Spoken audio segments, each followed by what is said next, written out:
Hey guys and girls, this is Mark, and as I promised you guys last month, this is my top albums of 2018. And if y'all frequently watch my videos, you'll notice that there's something kind of big missing from the background here. My Marshall half stack is at my bass player's house, and we just got done with a winter storm, a really big winter storm, so that didn't come home with me today.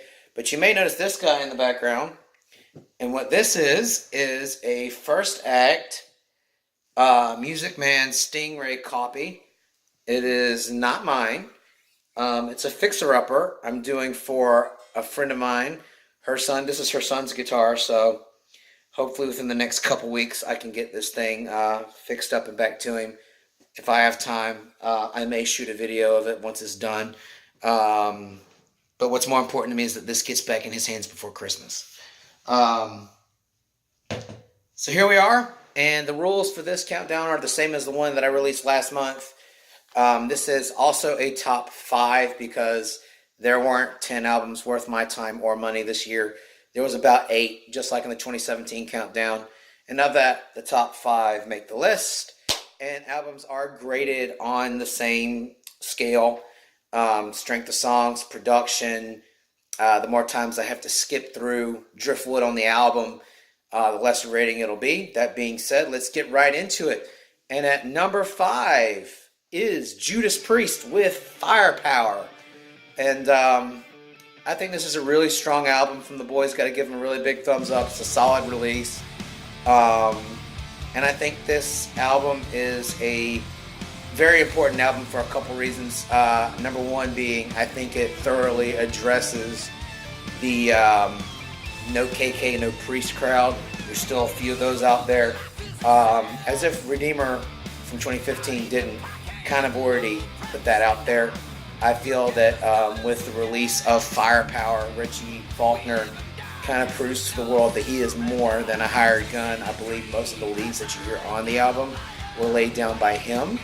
I've never really had an issue with Richie. If you guys have kind of been not paying attention to Judas Priest for at least the past 5 or 6 years, KK Downing retired, but the boys and Priest, the rest of the guys in Priest, did not want to. So they continued to carry on without him, hiring a guitarist by the name of Richie Faulkner, and I've always believed that he's done a good job not only covering KK's work, but refreshing the band, giving the band that kick in the ass I believe they've needed, and they've certainly delivered upon it. Redeemer of Souls from 2015 was Faulkner's first album with the band, and I thought it was phenomenal, the guitar play between him and Glenn Tipton, and I thought the material was more of what we've been wanting from Priest. So sometimes new blood is a good thing. So again, kudos to Richie Faulkner. Really great lead work on this album. Some really great vocals by Rob Halford. Of course, the singles that you've heard from before the album was released, things like Firepower and Lightning Strike, those are instant classics that get you right back into that Priest circle.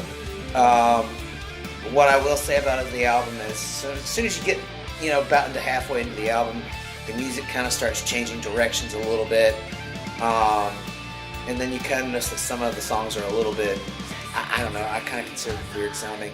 Things like Flamethrower, not really what you would expect. Necromancer being a little bit off. And there's a couple other ones at the end that I really didn't care for. However, I do think it finished strongly with Sea of Red. But because of that, I feel that kind of takes away from the strength of the first part of the album. And another reason why I feel this release is very important is because Richie has stepped up. Not only is he replacing the legend KK Downing, but it was revealed to us earlier in the year that original guitarist Glenn Tipton has Parkinson's disease, and that he was not well enough to be a part of the touring lineup anymore. And the producer of this album, Andy Sneap, he stood in and volunteered to fill some really big shoes. But if you watch some of the live clips, and I've watched some of the live clips from the Firepower tour, and Richie's not only playing KK's leads, he's also, brunting some of Glenn's burden to make things easier for Andy. And Andy sounds great, but Painkiller, I've seen Richie Faulkner play both Glenn's and KK's leads. So I mean, Richie Faulkner, against all criticism, in my opinion, is an MVP. Not only from a songwriting standpoint, but just from what he's done for the band, what he's continuing to do for the band. A1 job. Um, and again, kudos to Andy Sneap. And if you guys have noticed, Glenn Tipton has been stepping out more. He was just recently spotted in a Tokyo show playing, and he's looking better. And as the year has gone on, you're kind of seeing him a little more. So hopefully the medicine is improving, his condition is improving, and that we can continue seeing more of the metal god that is Glenn Tipton. But overall, um, I give this album a 3.5 out of 5 simply because there was just some heavier driftwood towards the end of the album that I don't think quite stacked up to the stronger songs. And coming down from Redeemer of Souls, which in my opinions was an incredible album, extremely crushing. I kind of think the production on Firepower was not as good. I felt the guitars were a little bit softer, and so were the drums. And coming down from a really crushing guitar sound from Redeemer, I don't think the songs. I don't think this album is quite as memorable. I mean, because just think about Redeemer Soul starting off with Dragon Knot, and then to the title track, and then March of the Damned, and these were just really really kick-ass songs.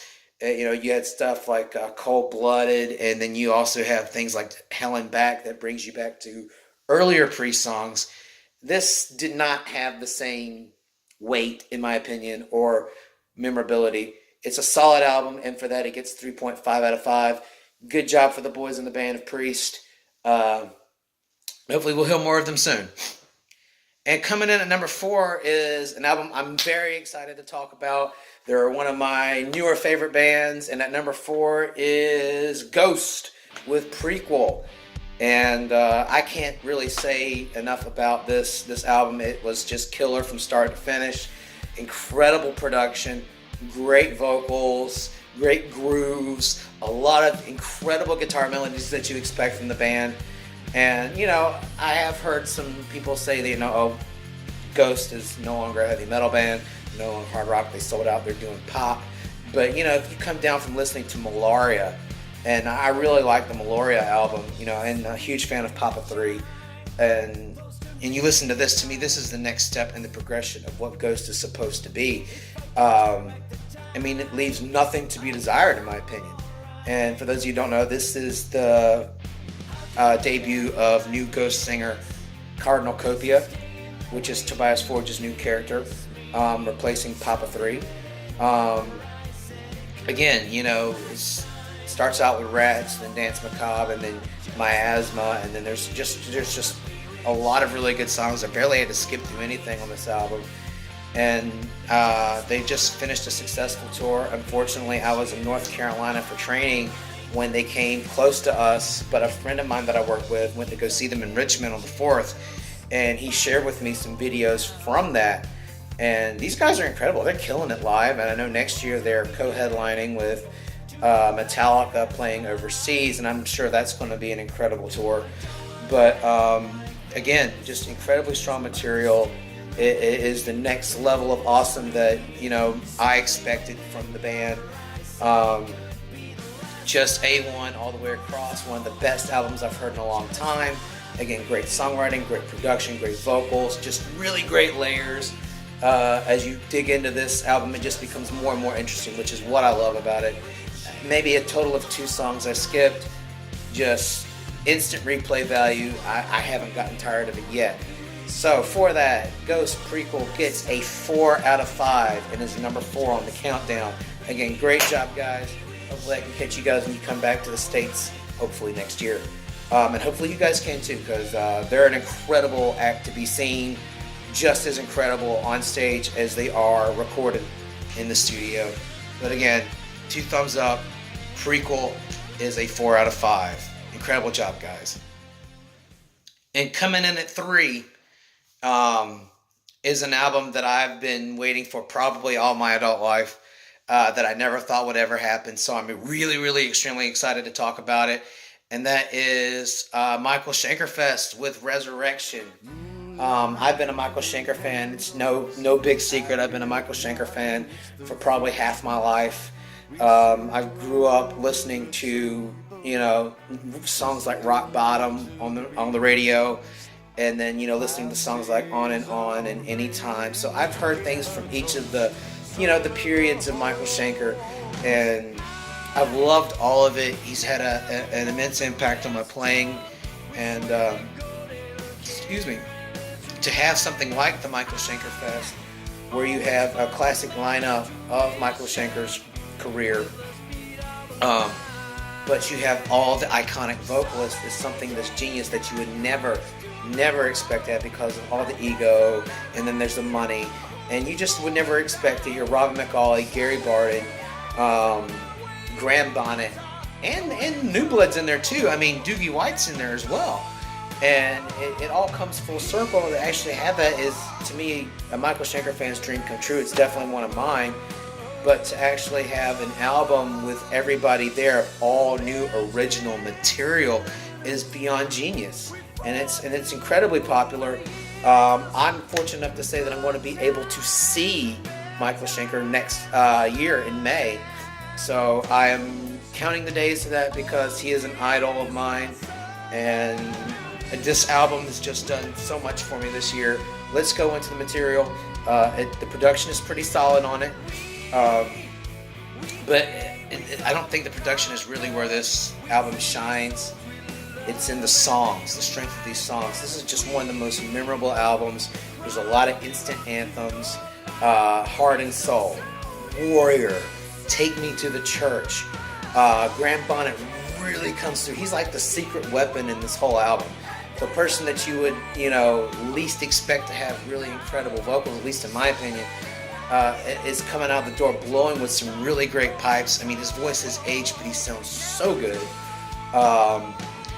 Night Moods, you get this really aggressive rock tone, but he's also got this really great range, and you can hear that on songs like Warrior, and then especially on songs like my favorite song from the album is The Last Supper, which is the last song on the album.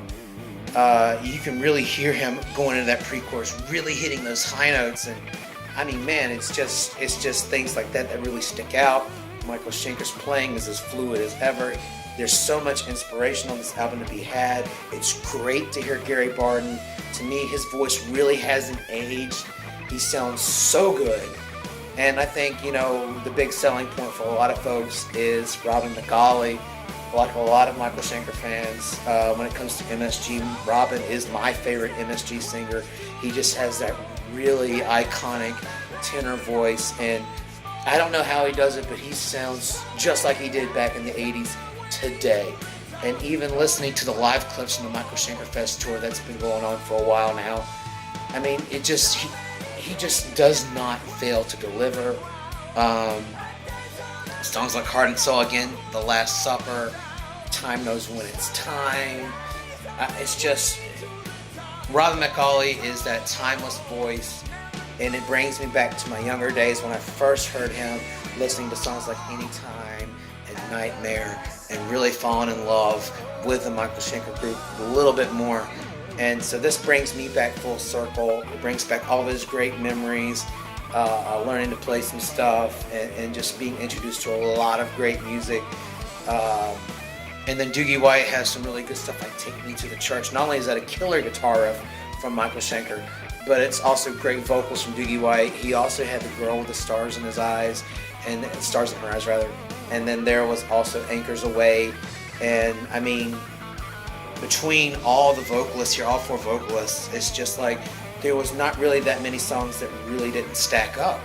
I can only think maybe one or two max that was not instantaneous, but it was like a greatest hits, but with all new material. And really, when you're listening to a new album, that's kind of what you want, in my opinion. It's just something that you can listen to from front to back and not lose interest. This is just an instant. This album should already be, in my opinion, multi-platinum. It is that good. And there's also a secret weapon on this album, outside of Graham Bonnet. It is producer Michael Voss. And for those of you that don't know about Michael Voss, If you guys are really big Schenker fans like I am and have been following his most recent band, the Temple of Rock, the very first Temple of Rock album, Michael Voss was actually the lead singer for the vast majority of the album. And him and Doogie White were actually kind of splitting a lot of the roles. And then I think Robin McAuley had one song, Lover Symphony. But Michael Voss has an incredible voice. And we're fortunate enough to have him produce the album because, one, he knows Michael and that Schenker sound. But two, he also lends his voice in quite a few songs like Time Knows When It's Time. Plus, if Take Me to the Church, you can really hear that German tenor come out. And I think he really enhances what the other musicians, the other vocalists are doing here. So, and plus that kind of also further melds the old with the new. The Temple of Rock meets the old Michael Schenker group. Michael Voss is just a musical genius. He's an incredible producer and he's an incredible voice. So to hear him sing with the idols, all the classic vocalists, it was just a marriage of genius. And I'm glad this album happened, and I'm hoping that there will be more Michael Schenker Fest albums, more Michael Schenker Fest tours. I think this is probably his finest work to date. And that takes a lot because, again, I'm a long-standing Michael Schenker fan, huge fan of UFO, huge fan of anything else that he's done outside of that. And Resurrection is definitely an instant classic. I give it a 4 out of 5. Again, it's not so much on the production because Ghost's album really kind of slaughters that with production and sound, but the energy and the songs, the material, the what's most important is even better. So Michael Schenker Fest Resurrection is a 4 out of 5.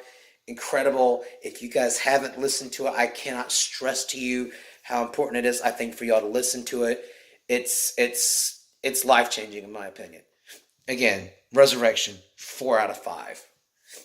And coming in at number 2 is another incredible Andy Sneap produced album.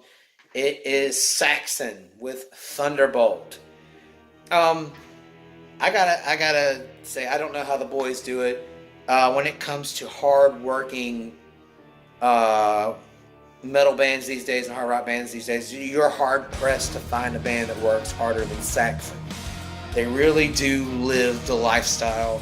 They go out, they tour hard. They don't take many breaks. They just go straight from a tour into the studio. And then they come out with these albums that sound incredible. You're not really hearing a lot of recycled riffs. There's not a lot of burnout. I mean, I don't know where the guys get their inspiration from, but Thunderbolt is an incredible album. Crushing guitar sound. Biff's voice is amazing. The drum sound is huge. Nigel sounds bigger than ever, which is hard to imagine. And just a lot of these songs are anthemic in their own way. Of course, Thunderbolt, and then from Thunderbolt it goes into the Secret of Flight, which goes straight into Jesus, how did I already forget already? But anyhow, you get it. And then of course they had the Motorhead tribute song, and they played rock and roll.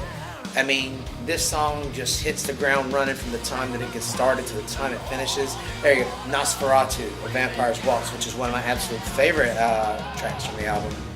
I mean, you have a lot of great new modern sounding Saxon, which is what they've been kind of putting out since the early 2000s. And I really enjoy the new Saxon sound as opposed to the old Saxon, which there's nothing wrong with the old Saxon. I love all of it. But these albums they've been producing since past year 2000 have just been incredible, mind-blowing what they're able to do now, and they're able to take it out and play it well. And I think this is the next evolution of awesome from 2015's Battering Ram.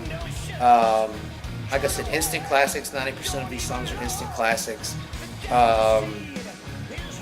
and you get a little bit of the 80s back at the end, with the roadie song. Again, I can't skip through a single song on this album. Production is rock solid. The boys sound great. It's just probably one of the most crushing albums that have come out this year. Dead heavy, melodic, and it's fresh. I can't say enough. I do not know how the boys can keep their attack so fresh and work as hard as they do, you would figure you'd be hearing a regurgitated album by now, but you haven't. All this is incredibly inspired. Just great work, guys. Um, Again, and they're also going back out on tour with what's probably going to be their biggest 40th anniversary tour, the biggest, brightest, loudest tour yet. I hope to be able to catch them at some point. And then, if you guys did not know, they also sent out a message about a few weeks ago saying next year they're also going to be entering the studio to, again, write another album. These guys just don't know how to stop, and I don't know where the creativity comes from, but these guys are definitely on a roll. Each album they put out seems to top the last one, and to think of another album coming out already from these guys is incredible. They're incredibly underrated, and this is one of the best albums I've heard, period. Again, grab yourself a copy. You will not be disappointed. Saxon, Thunderbolt, 5 out of 5. That's number 2. And with that being said, let's take a little detour. There were some other albums that didn't quite make it to the top 5, but are definitely worth mentioning. And here we are going into the honorable mentions. And coming in first...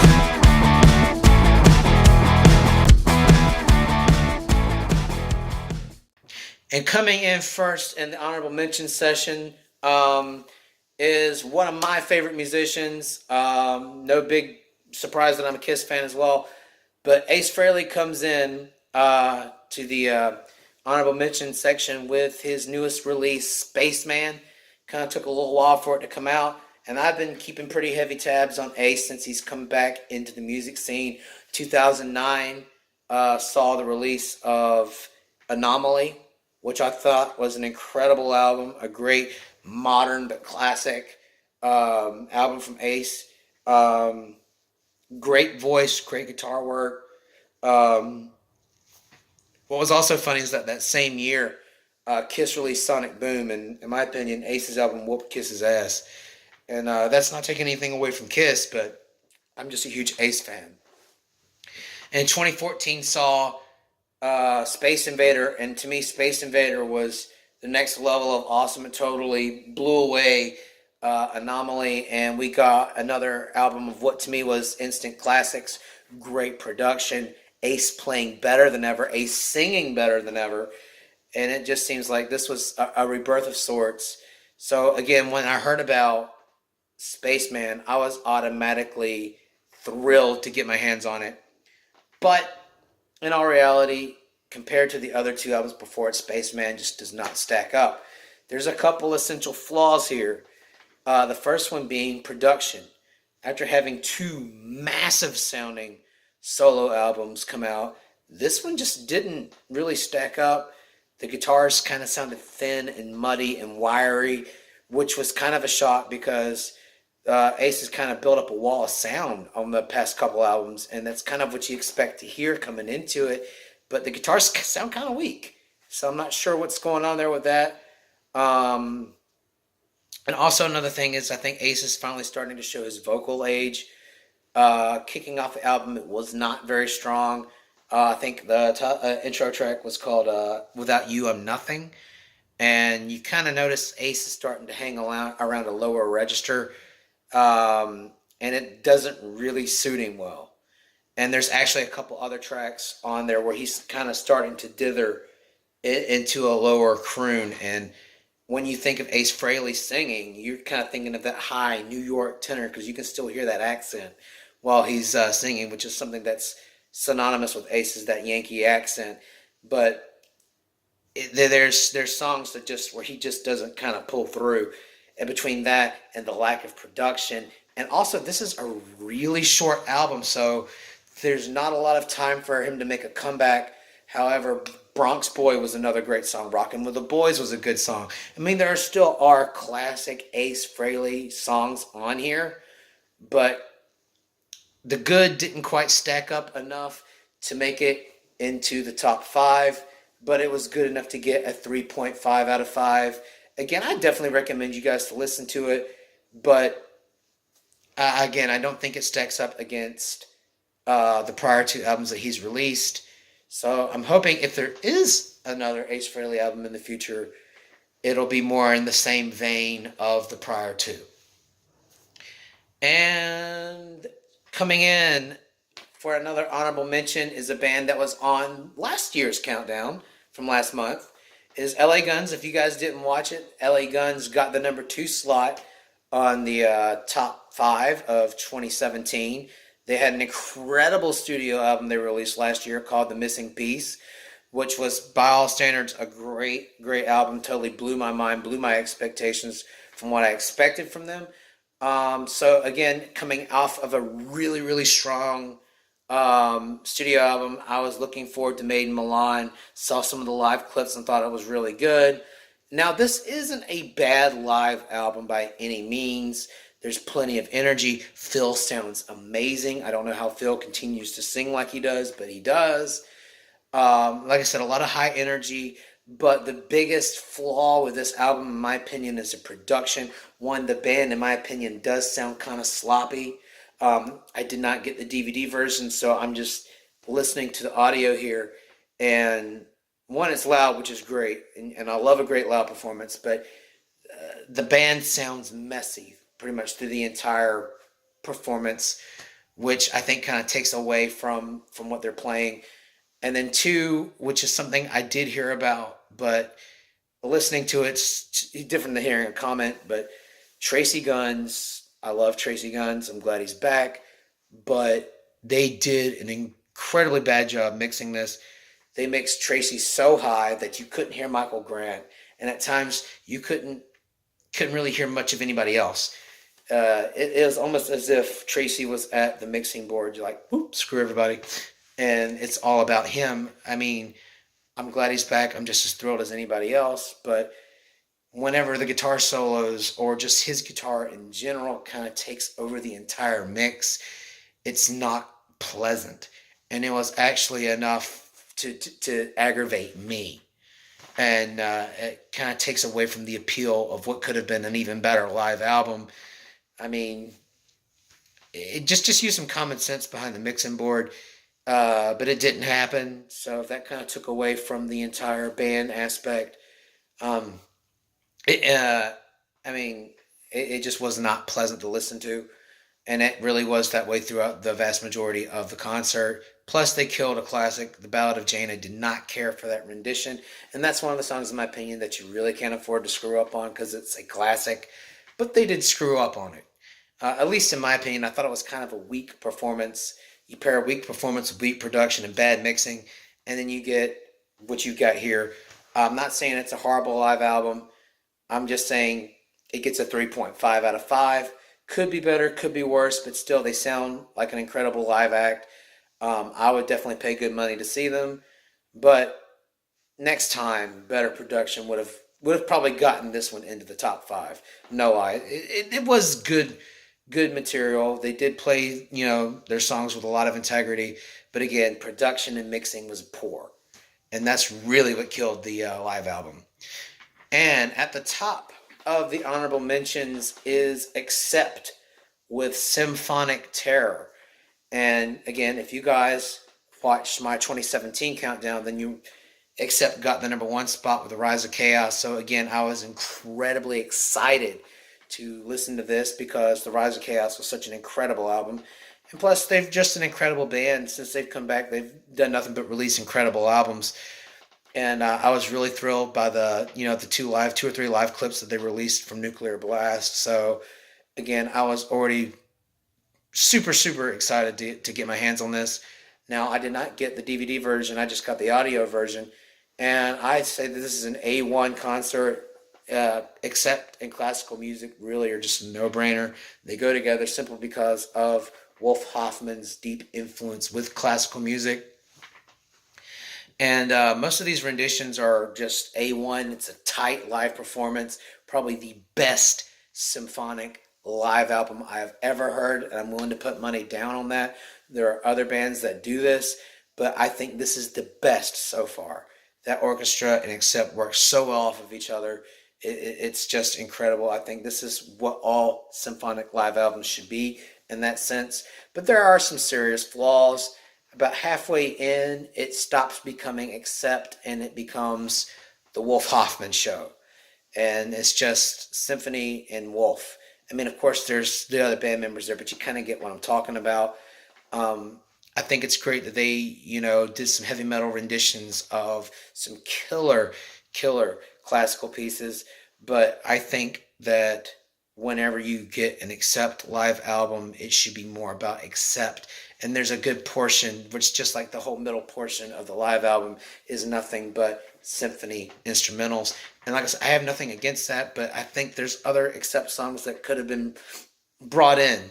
Definitely Shades of Death from Blood of Nations would have been a great one to hear with this. Head Over Heels from the back catalog from Udo days. I mean, there's also more from Stalingrad, and there's also more that could have been done with stuff from Blind Rage and The Rise of Chaos. There's a lot of other good songs that could have been expanded here. I'm not saying get rid of the sole instrumental part. I think there could have been a better integration of Accept songs versus Wolf Hoffman's solo instrumental project. I think that would have eliminated a lot of my skips, because even though in each of these classic songs that they were doing, these classical renditions they were doing, there's some really badass stuff going on in there. It becomes hard to listen to after a while. The adrenaline kind of fades, and you kind of want to hear the band come back. So I feel maybe during that middle section, there should have at least been maybe a couple more Accept songs come back into it. The band should have came back in a little bit earlier. I mean, I get, Night on Bald Mountain. I get the G minor concerto, Symphony 40. I get all of it, but I think it should have been more about Accept. And again, like I said, there are more songs that could have been developed in this live circumstance. But again, it is an incredible live album. I do love it. Outside of that, there's really nothing wrong with this. I think the boys sound great. It's very well produced. But if you guys have been keeping up with Accept all the same, you will have realized that we've received some very heartbreaking news towards the end of this year. A couple weeks ago, founding bassist and Peter Baltz released a statement saying that he is no longer being with Accept, and that he needed something different for his life. So he gave up his role, and it's going to be kind of hard to see Accept go on without him. I'm incredibly saddened by the news because, Accept has always been about Wolf and Peter, and the chemistry has always been about them as well to a large degree. But Wolf says they're going to continue Accept, and I don't think Wolf is wrong for doing that. Coming from a musician standpoint, if I had spent 40 years creating a legacy in a band, I don't think I'd want to see it die just because I didn't want to be a part of it anymore. You don't spend 40 years and just want it to disappear overnight. Not in my aspect anyway. I would not want a band that I spent 40 years of my life on just to go away because of a selfish reason. So I think Wolf was right for continuing. But at the same point in time, we're getting away from the album. I'm still looking forward to what the future of Accept has. And again, Symphonic Terror gets a 3.5 out of 5. I would definitely check it out. And I definitely want to see the DVD version too, because they're an incredible band to watch.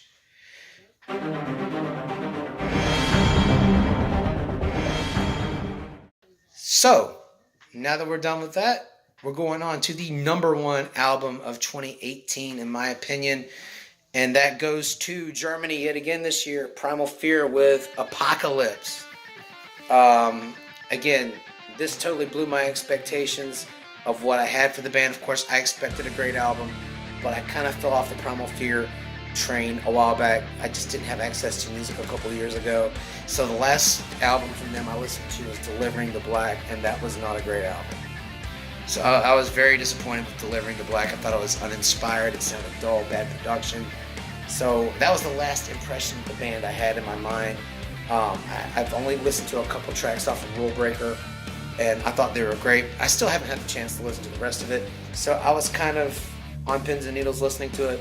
There were a lot of lineup changes since the last time I really heard the band, but they really knocked it out of the park. All the singles were incredible. The Ritual, King of Madness, The Hounds of Justice, and honestly, this is one of those albums that gets better as it comes along. You know, you kick off with New Rise, and then each song after that just kind of builds off that momentum. And it's not one of those albums that kind of goes flat after the singles. It's like any one of those songs on this album could have been a single, which is great because that means it's just more and more memorable. And I honestly think to date, this is the best Primal Fear album they have ever released. I would love to hear some of these songs live, like The Eye of the Storm, Hail to the Fear. I mean, just that lyric. I am the one, hoist the sail of pain and fear with poison in my veins. I mean, that's just badass. And Ralph sounds incredible. The guitars are incredible. And a really great guitar-oriented album. Francesco Giovinno behind the drums, doing an incredible job there. Rolf, perfect vocals. Again, the production is mind-blowing. I didn't expect an album this well-produced to be coming out this year. Again, every song to me is an instant classic. I couldn't skip through one if I wanted to, and I can't wait to see them if they come this way. Again, Apocalypse gets a 5 out of 5. To me, that's the best album that's come out this year. I definitely recommend you guys checking it out. If you haven't, do it. So a small recap. Number 5 is Judas Priest with Firepower, getting a 3.5 out of 5. Sliding in at number 4 is the great Swedish band we know as Ghost with Prequel, and it gets a 4 out of 5. Also coming in at number 3 is one of my favorites I can't say enough about, and that's Michael Schenkerfest with Resurrection, and it gets a 4 out of 5. And the number 2 spot goes to the British heavy metal legends Saxon with Thunderbolt, and it gets a 5 out of 5. And of course, topping off the charts at number 1 is Primal Fear with Apocalypse, and it also gets a 5 out of 5. 2018 has been amazing. Can't wait to do this again for next year. Questions, comments, your top 10 or top whatever below. Please comment and subscribe. Thank you very much. Have a great Christmas.